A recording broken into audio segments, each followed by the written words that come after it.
Bonjour, je voudrais parler dans cette vidéo du bienheureux Alain de la Roche. C'est un saint très peu connu pour une raison simple, c'est qu'il s'est toujours effacé derrière la seule chose qui a compté à ses yeux, répandre le rosaire. Et on peut dire que le rosaire s'est répandu en particulier grâce à lui. Il n'a jamais été formellement canonisé par l'Église catholique, ni même béatifié, mais c'est le peuple de Dieu qui l'a proclamé bienheureux, voire saint. Il faut savoir que les démarches canoniques très formelles qui ont été instituées pour la canonisation des saints datent du XVIIe siècle avec le pape Benoît XIV. Il n'empêche qu'il y a un sens de la foi, un sensus fidei, comme on dit en latin, dans le peuple de Dieu. Ce sens n'est pas infaillible. Parfois, il peut confondre des personnes qui ont eu un grand impact politique avec la sainteté. En ce qui concerne Alain de la Roche, je crois que véritablement on peut faire confiance au sens de Dieu parce qu'il n'a eu jamais aucun impact politique. C'est un homme de Dieu, c'est un dominicain, c'est un frère prêcheur. Alors qui est-il? Eh bien d'abord, il n'est pas vraiment français. Il est né en Bretagne à une époque où la Bretagne est encore un royaume indépendant, en tout cas un duché. Anne de Bretagne, je dirais, réunira à la France cette région bien plus tard, peut-être un siècle plus tard. Il est né en 1428 et il faut définir un petit peu ce que c'est que cette période. Nous sommes en plein dans la guerre de 100 ans. Et je dirais plus que cela, l'Europe a été marquée, et en particulier la France, par la grande peste noire, qui est arrivée peut-être à peu près un siècle avant, mais qui s'est étendue et qui a ravagé durablement l'Europe au point de supprimer peut-être 25 à 50% de la population. Toujours est-il qu'on n'en est plus au siècle des cathédrales, au siècle de l'optimisme total, où le Christ est représenté sur les cathédrales souriant. On est à un siècle plus douloureux. Et sans doute que ces épreuves ont frappé le monde de telle façon que, en fait, c'était pour maintenir l'humanité, et en tout cas les Français, dans l'humilité. Parce que la civilisation chrétienne avait produit des fruits fantastiques qui se tournent souvent vers l'orgueil. L'homme est ainsi fait. Il est tout petit, il a 3 ans, lorsque Sainte Jeanne d'Arc est mise au bûcher à Rouen, donc pas très loin de l'endroit où il est élevé par ses parents. Il a forcément entendu parler de cette sainte dans une Europe médiévale qui est profondément catholique.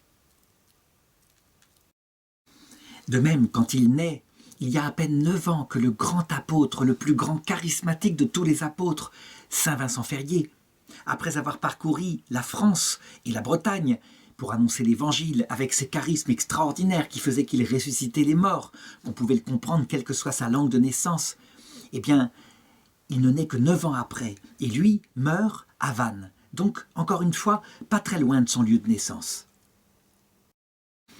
Je dis tout ça afin de resituer l'époque. Finalement, c'est l'époque du plus profond catholicisme qui puisse exister. Les gens, certes frappés par le malheur, les gens, je dirais, vivent peu de temps sur terre, et donc leur foi est centrée vers l'aspiration au ciel. Si on pouvait se faire une idée de la mentalité de l'époque, on dirait, certes, les gens sont douloureux, ils ont été traumatisés, et en même temps, comme ils vivent de l'espérance théologale, ils ressemblent un petit peu à ce qu'on voit en Afrique actuellement, Afrique noire, où la foi est très solide, et où les gens, certes, n'attendent pas grand-chose de la vie terrestre, mais ils sont joyeux, parce qu'ils savent que cette vie a un sens. Toujours est-il que ce jeune homme, sans doute élevé par des parents profondément chrétiens, eh bien, dès qu'il le peut, il demande à pouvoir rentrer dans un ordre qui lui plaît beaucoup, qui n'est pas très vieux, qui a quelques siècles, l'ordre des frères prêcheurs. Ce sont des moines habillés en blanc qui ont été fondés par saint Dominique et dont la vocation est missionnaire, mais aussi c'est une vocation contemplative. Et saint Dominique leur a fait un cadeau particulier. Il leur a demandé de porter à la ceinture quelque chose qui représente une très ancienne dévotion qui date peut-être du XIe siècle. Il s'agit du chapelet, qui est représenté comme cela. L'origine du chapelet, eh bien, on ne la connaît pas tellement, mais on peut se douter que dans le milieu du Moyen-Âge, eh bien, parce que des des pauvres hommes n'ayant jamais appris à écrire entraient dans les monastères, ne serait-ce que pour servir aux tâches matérielles, tandis que des moines plus cultivés se réunissaient à la chapelle pour réciter chaque semaine, selon la règle de saint Benoît, les 150 psaumes, qui sont des poèmes de l'Ancien Testament, qui abordent à peu près tous les états d'âme que peuvent vivre un homme durant la vie. Espoir, désespoir, joie, espérance de Dieu, etc. Eh bien, parce qu'ils ne savaient pas lire, sans doute qu'un père abbé, quelque part, bien inspiré, leur conseilla de dire un petit office à la Sainte Vierge. Et c'est ainsi que naquit dans l'Église, et on ne sait pas comment, par la piété, certainement, populaire, une sorte d'échelle qui menait au ciel pour les gens simples. L'échelle compliquée, l'échelle assez intellectuelle, qu'on peut représenter comme une échelle rouge, c'était l'échelle des gens cultivés, l'échelle aussi réservée à ceux qui connaissaient par la théologie Jésus. Et puis, le petit peuple de Dieu, celui qui cherchait surtout à aimer et à savoir comment le ciel les protégeait, il se tournait vers la maman du ciel, la Vierge Marie, qui était une avec Jésus, et il récitait 150 « Je vous salue Marie », comme ça, dans leur journée. Donc, la même quantité que pour les psaumes, qui sont effectivement 150. Toujours est-il qu'à un moment donné, les dominicains ne portaient plus simplement à la ceinture un petit chapelet, comme je l'ai indiqué, avec ses 50 « Je vous salue Marie », mais un rosaire complet, tel qu'il était, je dirais, jusqu'au XXe siècle. Un rosaire avec ses 150 « Je vous salue Marie », et puis, entre les deux, des Notre Père qui étaient glissés. Il faut savoir qu'au début, peut-être, le chapelet, c'était surtout des Notre Père. Et on s'est rendu compte qu'il fallait, pour remonter au Père, passer aussi par la douceur de la Vierge Marie.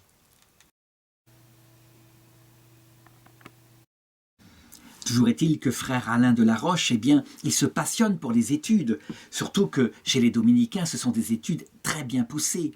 Il y a de grands maîtres dominicains de la théologie. Je pense à saint Albert le Grand, mais aussi et surtout à saint Thomas d'Aquin. Saint Thomas d'Aquin qui est un intellectuel de très haut niveau. On peut dire que pour le Moyen-Âge, ses livres sont extrêmement scientifiques. Ça veut dire qu'il se sert de toute la philosophie d'Aristote pour mieux comprendre la théologie, donc la révélation, ce qui fait qu'il forme une science très étrange, diront certains, moderne, parce que, en fait, ces principes ne sont pas connus par l'expérience comme c'est en physique, chimie, mais sont connus par la révélation.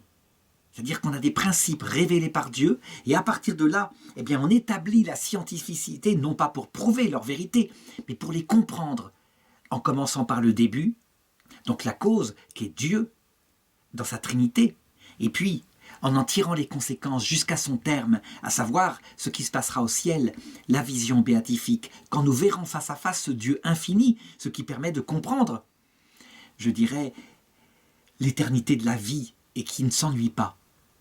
Toujours est-il que lui, il fait ces études-là, il se rend compte que on pourrait devenir d'énormes cerveaux, des cerveaux sans sensibilité. Alors très vite, en se fiant à son maître Saint Dominique, il essaye d'étudier en mettant dans son cœur, en permanence, la Vierge Marie. Si bien qu'il va développer, et ça on va le voir tout à l'heure par quelques écrits qu'on a de lui, il va développer une foi à la fois intelligente et en même temps très affectueuse, donc très équilibrée. Toujours est-il qu'une fois ses études terminées, il est ordonné prêtre et on le nomme professeur de théologie au couvent Saint-Jacques, qui se trouve à Paris, c'est-à-dire une maison centrale de formation des dominicains. Ça prouve qu'il était quelqu'un d'intelligent. À un moment donné, on a besoin d'un professeur de théologie pour enseigner à Lille et à Douai. Puis ensuite, à Gand et à Rostock. On a la suite de ces nominations comme ça. Il passe de couvent en couvent dans une Europe médiévale qui est en fait une Europe très unie. Parce que, en tout cas pour les lettrés, les enseignements se font en latin, ce qui fait qu'il n'y a aucun problème de traduction. Ce n'est qu'à 43 ans qu'il arrive enfin, malgré ses enseignements, à devenir docteur en théologie catholique. Oh, docteur en théologie catholique à l'époque, c'est pas un simple doctorat comme maintenant, c'est quelque chose de beaucoup plus grand, qui implique des commentaires, par exemple des œuvres de saint Thomas, ou alors des œuvres de Pierre Lombard. Toujours est-il que lui, sa thèse il lui donne un titre tout à fait particulier. Elle porte sur l'importance de la prière de l'Ave Maria dans la vie du chrétien et pour développer la vie du chrétien. Le choix de cette thèse dit tout. Ça veut dire que cet homme-là n'est pas un scientifique, c'est un amoureux de la Vierge Marie, un amoureux du Christ. Et manifestement, sa vocation de frère prêcheur, eh bien, il veut répandre l'amour de la Vierge Marie dans l'Église. Il veut le faire et pour cela, il défend une thèse. Sans doute parce que, en montrant qu'il est un intellectuel, eh bien, s'il y a une critique qui doit se lever de la part des intellectuels qui très souvent se méfient de ce qu'on appelle, avec un certain mépris, les dévotions populaires, il pourra démontrer que ce n'est pas simplement une dévotion qu'il met en avant, mais quelque chose de plus. C'est seulement 5 années avant sa mort que, je dirais, en même temps qu'il passe sa thèse de doctorat, eh bien, il fonde à Douai ce qu'on appelle la confrérie du Saint-Rosaire. En fait, son nom exact, c'est la confrérie du psautier de Jésus et de Marie. Il l'appelle comme cela parce que justement, dans sa thèse, il fait remonter à cette origine chez les frères convers, donc du petit office de la Vierge Marie, cette prière particulière. Il l'a fait remonter aussi à Saint-Dominique. Et là, je dirais, historiquement, en fait, il se trompe. On croit que Saint-Dominique a reçu le rosaire suite à une vision de la Vierge Marie. Manifestement, c'est lui qui répand cette idée-là. Et on n'a aucun document de l'époque de Saint-Dominique qui montrerait qu'il a eu une révélation particulière par rapport au rosaire. On ne peut pas lui en vouloir. Il n'a pas, comme à notre époque, accès à toute la documentation historique aussi facilement. Il n'a pas, par exemple, Internet. Toujours est-il que le rosaire, il a été perfectionné par un homme qui s'appelle Dominique de Rutten, qui est un chartreux espagnol, qui lui a donné sa forme avec cet aspect méditatif en plus. Ça veut dire que non seulement on récite régulièrement, comme une respiration, des Je vous salue Marie, entouré de notre Père et du Gloire au Père, mais on doit en même temps méditer un mystère de la vie de Jésus ou de la vie de Marie. Et ça, il l'adopte tout à fait. Je dirais même qu'on doit au bienheureux Alain, eh bien, on lui doit l'organisation du rosaire avec les techniques actuelles qu'on peut trouver sur Internet.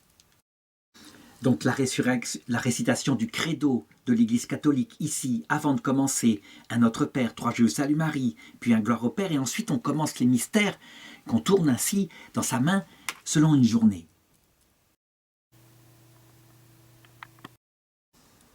Toujours est-il que, eh bien, une fois qu'il a bien organisé les choses, il commence à parcourir, comme un apôtre, comme Saint Vincent Ferrier, son collègue dominicain, l'ouest de la France, le nord de la France, pour répandre cette chose que certains qualifient de dévotion et que lui qualifie d'une méthode pour entrer dans la prière contemplative. Et ce qui est étonnant, c'est qu'il ne s'arrête pas à ces pays latins, il va aussi jusqu'en Saxe. Et c'est très important parce que la Saxe, on sait que c'est un pays qui est catholique depuis peu de temps, depuis Charlemagne, disons. Peu de temps, bon, c'est relatif, c'est quand même plusieurs siècles. Mais en tout cas, ce pays-là n'a pas assumé pleinement la foi catholique, tout simplement parce que Charlemagne la lui a imposée par violence, en arrachant ses arbres sacrés, en faisant la guerre, une guerre sans merci aux idolâtres qu'ils étaient. Eh bien, en Saxe, il essaye de répandre l'amour de la Vierge Marie et il pense que peut-être ces plaies finiront par disparaître. En réalité, elles ne disparaîtront pas et la Saxe sera l'un des premiers pays à passer au protestantisme lors de la réforme de Martin Luther, quelques décennies plus tard. Et sa prédication, qui a pourtant duré si peu de temps auprès du peuple de Dieu, va avoir un succès immédiat et foudroyant. Il faut dire que il aime la Sainte Vierge, et ça se voit par une prière qu'on a de lui, et qui s'appelle « Ô Mère, voici mon âme, voici mon corps, ils sont à vous ». Quelque chose qui ressemble un peu à la consécration que popularisera plus tard Saint Louis-Marie de Montfort, dans l'ouest de la France. Mais déjà tout est là, il faut que je lise cette prière, parce que c'est vraiment un document qui révèle à quel point Saint Alain de la Roche n'est pas n'importe qui au niveau de la Vierge Marie. Vierge sainte, toi dont la gloire est, après celle de Dieu, la plus grande, elle surpasse toutes nos pensées. Vierge, la plus sainte entre toutes les saints, toi qui es souveraine dispensatrice de la grâce, mère de notre salut et de tous les biens. On voit ici, véritablement, déjà, à cette période-là, l'idée que Marie, elle est médiatrice de toutes les grâces qui viennent du Christ. Pourrait-on sans folie cesser de vous aimer, cesser de vous honorer, cesser de vous invoquer? N'êtes-vous pas notre lumière, notre secours, notre consolatrice, notre refuge, et après votre adorable Fils, toute notre espérance, tout notre bonheur? Alors on pourrait dire, mais c'est un excès de dévotion. Il donne à la Vierge Marie un rôle quasiment égal au seul Rédempteur. Est-ce qu'il ne va pas provoquer la réaction justement des protestants qui disent « on va trop loin » ? Non, chez lui, c'est tout simplement parce que le Christ, seul médiateur, donne ce rôle qui va jusqu'à des hauteurs plus grandes que ce qu'il a fait, Jésus. Eh bien, c'est parce que Jésus lui donne ce rôle qu'elle a un tel rôle, pas pour autre chose. Les protestants disent, mais ça n'est pas du tout dans l'écriture, chacun sait que Jésus-Christ est Dieu et que nous sommes vraiment des serviteurs inutiles, Jésus le dit explicitement. Je dirais que oui, si nous nous prenons pour des serviteurs inutiles, nous avons raison, nous nous abaissons et nous ne sommes rien, rien ne vient de nous-mêmes. Mais par contre, Jésus, quant à lui, eh bien, il fait l'inverse, celui qui s'abaisse immensément devant lui, il l'élève plus haut que lui, et il le dit explicitement. Il ne faut pas oublier ces textes qui complètent les choses et qui montrent à quel point le ciel, je dirais, c'est un concours d'humilité. Jean chapitre 14 verset 12, « En vérité, je vous le dis, celui qui croit en moi fera, lui aussi, les œuvres que je fais, et il en fera même de plus grandes, parce que je vais vers le Père. » Ça veut dire que Jésus justifie ce qu'il fait avec nous quand nous nous abaissons devant lui par sa propre relation avec son Père, avec lequel il partage même honneur, même gloire, identique nature, et qu'il ne cesse de mettre en avant en disant « le Père est plus grand que moi », tandis que le Père met en dessus de lui le Fils en disant « je l'ai exalté et je l'exalterai encore ».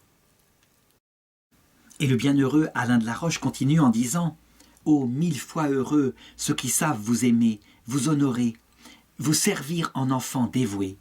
Donc, il met cette relation à Marie en rapport direct avec ce que Jésus institue à la croix, lorsqu'il dit à sa mère « Voici ton fils ». Et lorsqu'il montre le disciple que Jésus aimait, c'est-à-dire nous-mêmes, « Voici ta mère ». Ô mère, voici mon âme, voici mon corps, ils sont à vous, que vos leçons, que votre protection m'accompagnent partout et toujours, vous, ma défense et ma vie, ainsi soit-il. Voilà. On connaît peu de choses sur saint Alain de la Roche, mais on a manifestement sa prière qui dit tout de son cœur. Alors certains seront surpris que parfois je l'appelle le bienheureux Alain de la Roche et parfois saint Alain de la Roche. Tout simplement parce que à l'époque où le peuple de Dieu l'a mis sur les autels par sa volonté, eh bien on ne distinguait pas un bienheureux qui est lié à un endroit particulier d'un saint qui est pour l'Église universelle. Je dirais que son œuvre, elle est passée dans l'Église universelle. Toujours est-il que ce dominicain, professeur de théologie, qui ainsi semble tomber dans une dévotion populaire, en plus en donnant un rôle à la Vierge Marie qui est douteux tout de même, il lui donne un rôle qui paraît être l'équivalent de celui de son fils. Eh bien, il va s'attirer des ennuis tout de même par d'autres théologiens dominicains qui vont le contester. Eh bien, il lui sera donné raison. Bien après sa mort, qui est en 1475, donc à l'âge de 47 ans. Ça veut dire que le pape Sixte IV, par une bulle, eh bien, validera ce qu'il a voulu répandre sur l'Église universelle.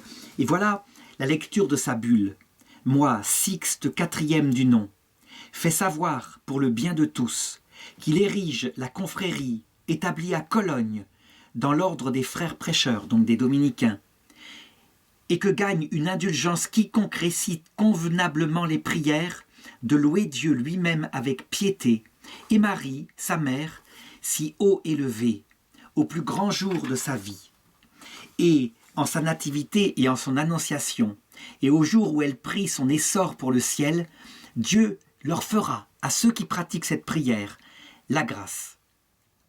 Si l'on pouvait prier pendant un certain temps, sans que la pensée se trouvât distraite, Ce serait excellent pour la piété, mais à ce moment, l'esprit est vagabond. Le voilà bien loin dans les choses du monde et tant d'images peuvent vous passer par la tête. Donc ça, c'est un poème ajouté à cette bulle pour signifier l'importance et l'utilité qu'a eu le rosaire. En effet, on le sait, quand on veut rentrer dans une prière contemplative, le gros problème, pas au début, pas quand on vient de se convertir et qu'on est porté par la grâce, mais le gros problème très vite, c'est qu'on part dans l'imaginaire. Ça veut dire que on contemple Dieu, on est avec lui, et comme il n'y a pas de contenu, eh bien, notre imaginaire part dans n'importe quelle pensée, dans tous les sens. Et souvent, après une demi-heure d'oraison, on se rend compte qu'on a passé 29 minutes à rêvasser. Alors, le rosaire, il va avoir cette utilité qui est remarquable. D'abord, une utilité, on pourrait dire psychologique, à savoir que, en se concentrant non seulement sur l'affection qui récite des Je vous salue Marie à Marie et des Notre Père à Dieu, mais en méditant avec son imagination des mystères de la vie de Jésus et de Marie, eh bien, on se trouve aidé. Et en même temps, comme c'est répétitif et calme, eh bien, peu à peu, se forge dans le cœur pas seulement une espèce d'affection qui surgit quand on en a besoin, ce qu'on peut reprocher à ce qu'on appelle les prières jaillissantes. Les prières jaillissantes, c'est un instant, c'est déjà formidable, mais là, comme ça dure, parce que le chapelet c'est long, eh bien, peu à peu se construit dans l'âme une intériorisation, forcément. Et la cellule que représente le cœur se transforme en une vraie cellule où habitent Jésus et Marie, qu'on finit par connaître par tous ces apports-là. On peut dire que c'est une prière complète, avec les fruits du mystère qui seront un jour ajoutés, qui permettent, je dirais, de recevoir une vertu particulière quand on médite tel ou tel mystère. Alain de la Roche, quant à lui, eh bien, il veut la répandre. Ça lui paraît être la manière la plus profonde pour rendre le peuple de Dieu contemplatif. Cependant, il a cette souplesse que lui donne d'ailleurs sa théologie dominicaine. Il le dit. Si aucune des voies indiquées dans le rosaire ne te convient et que ta dévotion se porte vers une autre façon de prier, adopte-la. Mais avec la ferveur qui te rendra profitable cette louange de la bienheureuse Vierge Marie.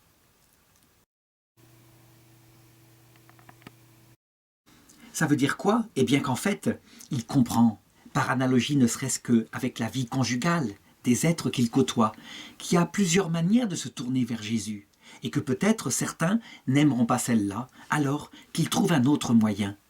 Finalement, il donne pour tout le monde quelque chose qui va être ensuite béni par l'Église, et puis béni par la Vierge Marie elle-même, quelque chose qui semble adapté au plus grand nombre, mais il admet qu'il peut y avoir des exceptions.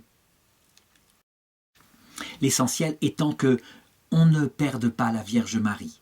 La Vierge Marie conduit au Christ. Elle a été donnée par Jésus, qui est le seul Rédempteur, comme, je dirais, notre mère. Et donc ça, si on aime vraiment Jésus, il ne faut pas trahir cette demande que nous fait Jésus, puisque nous sommes les disciples qu'il aimait.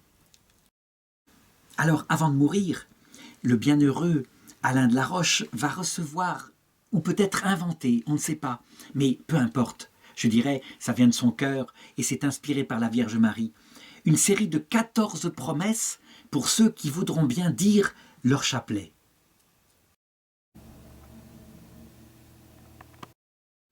Alors en fait, je vois qu'il y en a 15, mais peu importe, je vais en lire quelques-unes pour bien se rendre compte de ce qu'il annonce. Il le dit, comme venant du ciel, celui qui récitera le rosaire, celui qui persévérera dans la récitation de mon rosaire, donc c'est la Vierge Marie qui lui parle, recevra toutes les grâces qu'il demandera.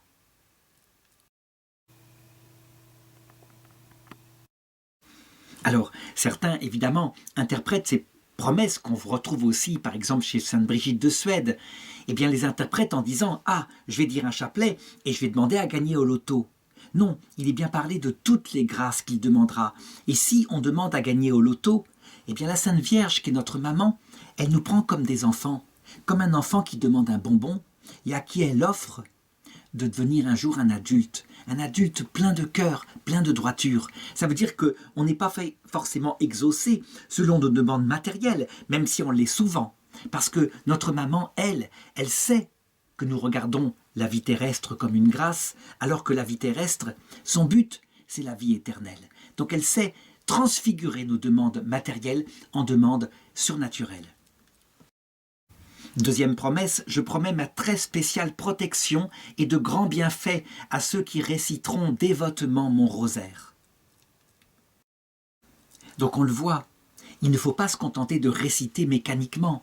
Jésus d'ailleurs l'avait dit, ceux qui radotent et rabâchent des prières sans cesse comme ça, sans y penser, ils croient obtenir quelque chose, ne faites pas comme eux. Non, il faut le dire dévotement, donc avec son cœur. Et quelquefois on peut partir dans l'imaginaire, mais s'y remettre avec son cœur, en se reconcentrant sur le mystère, en mettant son imagination sur une petite scène de la vie de Jésus pour que l'imagination soit tenue en laisse au service de l'amour. Troisième promesse, le rosaire sera un bouclier puissant contre l'enfer, détruira les vices, délivrera du péché, abattra l'hérésie. C'est au point que plus tard, Marthe Robin commentera cela en disant « Celui qui reçoit l'Eucharistie, qui est une pratique tout de même extérieure, qui est Jésus lui-même. Dans l'Eucharistie, ce n'est pas simplement du pain, mais tout de même, on le reçoit à la messe devant les autres. Elle disait, il arrive que des personnes communient et restent en état de péché mortel. Tandis que quand on prie intérieurement, qu'on pratique le rosaire vu de personne, dans le cœur à cœur, on reste très peu de temps en état de péché mortel. C'est ce que disait Jésus quand il disait, quand tu pries, que personne ne te voit, ne te met pas à l'extérieur avec un air penché et un air triste. Même chose quand tu jeûnes. Le Seigneur, lui, quand tu le fais en secret, il voit ton cœur.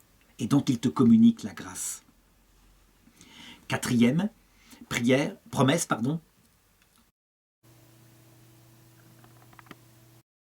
Le rosaire fera germer les vertus et obtiendra aux âmes la miséricorde divine. Il substituera dans les cœurs amour de Dieu à amour du monde, les élevant au désir des biens célestes et éternels, que d'âmes se sanctifieront ainsi. Évidemment, encore faut-il que ce soit le rosaire avec les conditions d'humilité, d'intériorité, voire en étant caché, le rosaire tel qu'il plaît à Dieu, pas comme une pratique extérieure où on veut se montrer aux autres en train de dire le rosaire. Bien sûr, ça va de soi. Cinquième promesse, celui qui se confie à moi par le rosaire ne périra pas. Entendre par là, périr par le péché mortel. C'est la vraie mort qu'il y a à craindre. Quant à périr, on finit tous par mourir parce que la mort pour Dieu, c'est le passage de ce monde à l'autre. Sixième promesse, celui qui récitera pieusement mon rosaire en méditant ses mystères ne mourra pas de mauvaise mort. Pécheur, il se convertira. Juste, il persévérera dans la grâce et en tout cas, il sera admis à la vie éternelle. Ça c'est une promesse absolument fondamentale. Quand on récite le rosaire, même une fois dans sa vie, même une fois, elle le promet, elle sera là à l'heure de notre mort. Périr de la mauvaise mort, c'est quoi? Eh bien, c'est périr face à l'apparition du Christ, dans le passage qu'est la mort, et être capable de mépriser sa venue. Quand quelqu'un a récité le rosaire une fois dans sa vie, même une fois, ça veut dire que quelque part son cœur désire quelque chose de cet être infiniment humble et infiniment amour qu'est le Christ. Et donc, forcément, quand il verra le Christ et qu'il verra le démon à cette heure-là, il n'ira pas vers le démon. Son cœur manifeste un grand désir du salut. Alors peut-être ça se passera par le purgatoire, mais il n'ira pas en enfer. Septième, les vrais dévots de mon rosaire ne mourront pas sans le secours de l'Église. Certains interprètent ça en pensant qu'ils mourront, ils seront prévenus par exemple par la Vierge Marie, et ça arrive. Il y a des fois où véritablement elle annonce à quelqu'un quelques jours avant qu'il va mourir, et que donc pourra venir un prêtre pour lui donner les sacrements. Mais je dirais c'est pas tout le temps comme ça que ça se passe. Sans les secours de l'Église, ne serait-ce que par les secours de l'Église qui sont dans le rosaire. Parce que l'Église, à travers ses papes, de nombreux papes, a encouragé la récitation du rosaire. Et puis, si on ne croit pas au pape, l'Église céleste par la Vierge Marie, par exemple dans son apparition à Lourdes, mais aussi à Fatima, elle est apparue avec le rosaire au bras et elle incitait, elle expliquait aux enfants comment réciter le rosaire. Eh bien, la Vierge Marie, c'est l'Église céleste. Donc Église de la terre, Église du ciel, qui elle est déjà glorifiée. L'Église de la terre étant encore pèlerinante. Voilà le secours qui, là pour le coup, sera donné à toute personne qui dit le rosaire. Huitième, je veux que tous ceux qui réciteront mon rosaire trouvent dans leur vie et leur mort lumière et plénitude de grâce et qu'ils participent au mérite des bienheureux. Ça, c'est une volonté de la Vierge. Et on peut être sûr que comme maman, elle l'accomplira sur nous. Si elle voit qu'il y a un grand orgueil qui se développe en nous et que nous ne voyons pas, il faut lui faire confiance. Elle a une échelle qui mène au ciel, une échelle blanche, très douce, avec des épreuves, mais des épreuves justement admirablement adaptées à notre sensibilité de pauvres pécheurs, de telle façon que on apprenne à développer un cœur pauvre à sa façon à elle, donc sans être dans de trop grandes douleurs. Dixième, les vrais fils de mon rosaire jouiront au ciel d'une gloire singulière. Et je dirais, dès cette terre, en disant le rosaire et en passant par les mains de la Vierge Marie, la foi n'est pas une foi qui reste dure, ou en tout cas pas durablement, une foi qui par exemple se réjouit du fait que la plupart vont en enfer. Ah, je sais bien, il y a tout de même des dévots du rosaire qui sont intégristes, mais je crois que la Vierge Marie, peu à peu, elle attendrira leur cœur. Et si elle n'y arrive pas tout de suite, elle y arrivera tôt ou tard au terme de leur vie, pour les ramener à la plénitude du message du Christ, qui est une bonne nouvelle. 11e promesse, tout ce qu'on demandera par le rosaire, on l'obtiendra. Donc je l'ai dit déjà tout à l'heure, tout, évidemment, qui conduit au paradis. Il ne faut pas s'attendre à obtenir des choses qui seraient des péchés mortels. Quoique, parfois, elle est capable de nous laisser tomber dans des péchés mortels, elle le dit dans son Magnificat, des péchés évidemment de faiblesse, pour nous éviter le péché contre l'Esprit Saint, le seul qui conduit dans l'enfer éternel. Un péché mortel parfaitement lucide, parfaitement maîtrisé. Et ça, elle n'en veut pas. 12e promesse, j'assisterai en tous leurs besoins ceux qui propageront mon rosaire. Certains se disent, ah mais il insiste pour dire qu'elle ne va pas pouvoir nous trouver du travail, alors que j'en ai besoin pour ma famille, et puis des économies. Non, j'ai été exagéré. J'ai insisté surtout sur les biens spirituels afin qu'on comprenne que la Vierge Marie, elle peut donner des biens matériels et elle les donne, elle sait nos besoins. Elle a été maman elle-même, elle est partie en exode, en Égypte, tandis qu'Hérode voulait tuer son fils. Mais tout ça en vue de la vie éternelle. Ces besoins-là, ce sont des moyens. Et donc si elle voit qu'on est trop attaché, par exemple, à l'argent, eh bien, elle saura peut-être nous faire passer par un moment de chômage, de manière à ce que nous les détachions un petit peu de cette inquiétude de l'argent excessive. Elle éduquera peu à peu notre cœur. 13e promesse, j'ai obtenu de mon Fils, dit la Vierge Marie, que ceux qui font partie de la confrérie du Saint-Rosaire, donc en tout cas ceux qui récitent le rosaire, aient pour frères en cette vie et en la mort les saints du ciel. Alors là c'est la communion des saints. Ça veut dire que les saints du ciel viennent très concrètement, et pas seulement la Vierge Marie, tous ses amis et ses enfants qu'elle envoie depuis le ciel pour nous aider. Promesse 14, ceux qui récitent mon rosaire sont mes fils bien-aimés, les frères de Jésus-Christ. C'est qu'en effet, par le rosaire, tout en étant en chemin sur la terre, eh bien, on a la plénitude de la foi catholique. Tout est contenu dans le rosaire. Alors, certains disent « Oh non, tout n'est pas contenu dans le rosaire. Il n'y a que trois chapelets. Et ce sont les mystères joyeux, donc qui regardent l'enfance de Jésus, où tout va bien. Et puis, ce sont les mystères douloureux, qui regardent la passion de Jésus, quand il a offert sa vie, à travers la trahison de Judas, la flagellation, le couronnement d'épines, sa crucifixion, etc. Mais par exemple, il n'y a pas sa mise au sépulcre, qui est un mystère qui devrait être médité.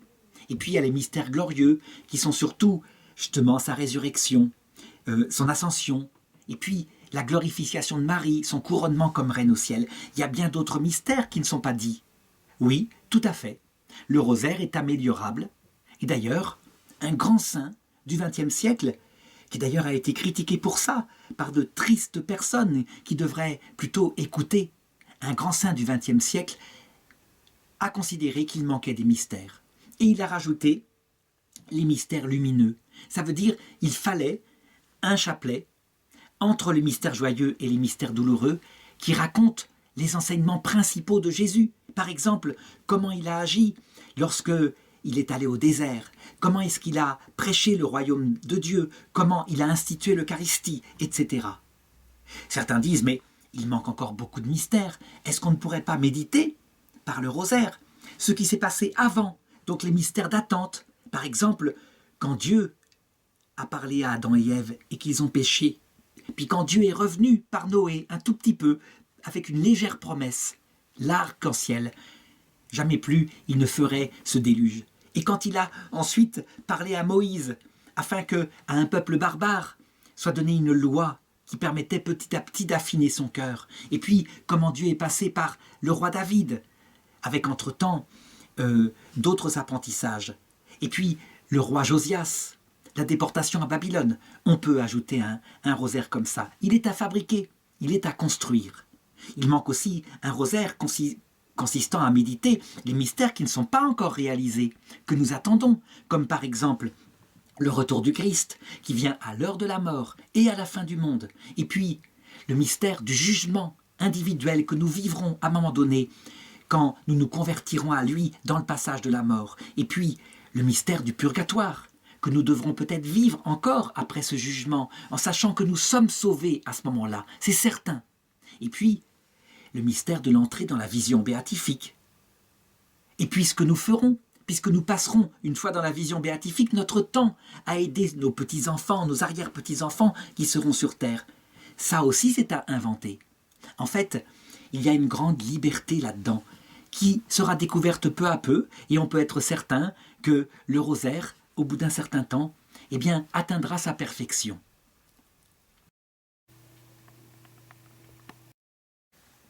Comme le dit la Vierge Marie, cette douce maman dans la promesse 15, la dévotion du rosaire est un signe évident de prédestination. Toujours est-il que saint Alain de la Roche, alors qu'il n'a que 45 ans, nous sommes exactement en 1475, eh bien il meurt. Et il meurt le 8 septembre. C'est le jour même de l'anniversaire de la naissance de la Vierge Marie.